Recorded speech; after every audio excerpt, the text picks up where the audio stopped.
ఢిల్లీ పేలుడు ఘటనలో సంచలనాలు వెలుగులోకి వస్తున్నాయి. ఇందులో 8 మంది పాత్ర ఉన్నట్లుగా భద్రతా బలగాలు అనుమానిస్తున్నాయి. ఇందుకోసం 4 బృందాలు ఏర్పాటైనట్టుగా చెప్తున్నారు. ప్రతి టీంలో 2 సభ్యులున్నట్లు, అలాగే 4 ప్రదేశాల్లో 4 కార్లు తిరిగినట్టుగా ప్రాథమికంగా అంచనాకు వస్తున్నారు. కాగా ఇప్పటికే 4 కార్లలో 3ని గుర్తించారు.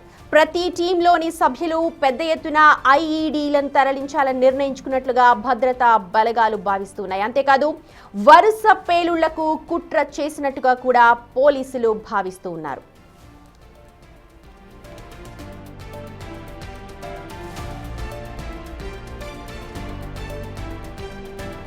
ఇప్పటికి 3 కార్లను గుర్తించారు. i20, ఈకోస్పోర్ట్, తాజాగా బ్రిజాని కూడా గుర్తించారు. మరో కారును కూడా చూసే పనిలో ఉన్నారు. అది ఎక్కడి నుంచి ఎక్కడికి తిరిగింది అనే అంశాలపై ఆరా తీస్తున్నారు.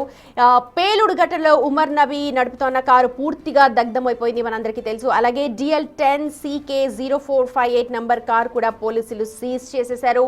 కండనాలి సమీపంలో పార్క్ చేసినట్టు గుర్తించిన పోలీసులు వెంటనే ఆ కార్ని కూడా స్వాధీనం చేసుకున్నారు. ఇక ఆ కార్ను నిలిపిన ఫహీంను అదుపులోకి తీసుకున్నారు. 3వ కార్ మారుతి బ్రిజాను కూడా అల్ఫలా యూనివర్సిటీలో నిలిపినట్లుగా గుర్తించింది భద్రతా బలగాల మొత్తం కూడా.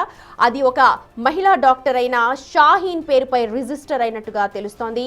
ఇక 4వ కారు కోసం పోలీసుల వేట ఇంకా కొనసాగుతోంది.